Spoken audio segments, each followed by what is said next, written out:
All right, g'day guys. Welcome to the FIPS Mouche 40th World Fly Fishing Championships here in Kuusamo in Finland. And it all starts tomorrow night with the opening ceremony, but tonight we're going to have a bit of fun. We're going to try and chat to a couple of the competitors. And what better way to start it off than grabbing hold of the Finland captain, Jarkko Suominen. Welcome him now. How are you, mate?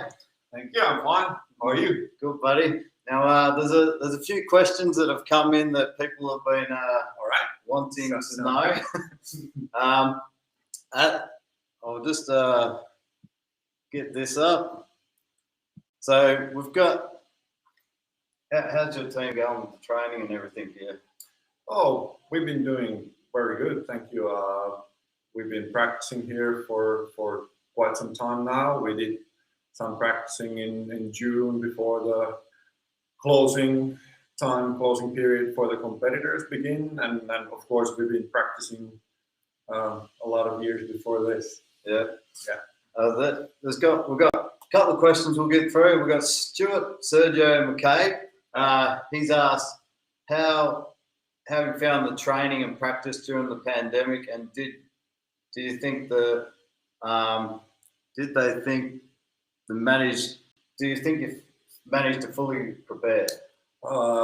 Yeah, that's a good question from Stuart, and I think fishing or fly fishing is a sport that you can do kind of by yourself. So the pandemic has not affected fishing or fly fishing as much as some other parts of our society. So in that way, I think a lot of the fly fisher or competitors have been able to prepare quite well, and of course our team, the competition is in our home country, so we're not so much restricted by any travel restrictions or anything, so we've been able to prepare quite well.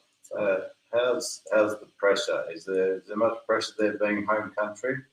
Oh, I think, yeah, there's always, everybody's looking what the home country is doing. So of course it brings some extra spice to the competition. We've got Graham Reggie Reynolds. What are all the fish species you guys will be targeting? Oh, that's a easy question, so to say. So on the rivers, we got 3 sessions on the rivers, and in there it's going to be pretty much 100% railing, and then we got 2 sessions on the lakes, and that's going to be pretty much all in for whitefish, koregone, so in Finnish called siika. So that's about it. Yeah. And I hear that's what all the teams have been wanting to know the most about. So we won't ask you too much about that. Yeah. You can ask, but I won't tell. So. All right. We've got another question from Matthew Cynic over there in Canada. What's your thoughts on barometric pressure and when a storm is coming versus a storm that's just passed? Does this change the fish eating habits?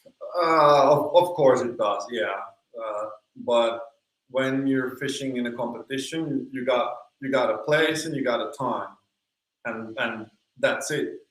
It doesn't really matter if it's raining, if it's storm, if it's sun shining, or any combination of these. You just got to make most out of it. It's more a thing if you go, let's say, fishing for pike on the archipelago or something like that, then you want to choose when you're going to go fishing. But in the competition, you just got to make most of it. Yeah. Do you change your tactics when you get there if you know there's a storm coming? Well, of course you might if you know something's happening, or if you see something's happening, because it might affect the bug life. Something might be hatching, and you start to change your tactics regarding to that. So yeah. Cool. We've got Noah Shapiro over there in the USA. He's one of the young guns over there. He wants to know, is there any tips you have for beat management? Well, I think the best tip is to manage it. I mean, make a plan. How are you going to fish it? If you're just gonna go out there and then play it by ear, that's going to be really tough. So you should always have a plan, maybe plan A, plan B, and plan C if plan A doesn't play out. But some kind of structure and thing. What are you going to do? How many plans do you usually go there with? 3, 4? Yeah, I mean, 2 to 4, I would say. Yeah. Usually, if you need to go like below number 3, then you're screwed anyway. So, how fast do you flick through those? It of course it helps if you're like well prepared. You know that something should happen, something should work out, and if it doesn't, maybe you have a time limit that I will do this for half an hour, because in that time period I should know if it works or if it doesn't. And then if it doesn't, then you know that in half an hour I will do something else, and then always kind of time your action as well, because otherwise you just might end up having fun with the dries for 2.5 hours and then realize that oh damn, I'm running out of time. Cool. Well, we've got one guy sent in today, Timo. He said, since Santeri Kinnunen is going to win, who do you think will play silver and bronze?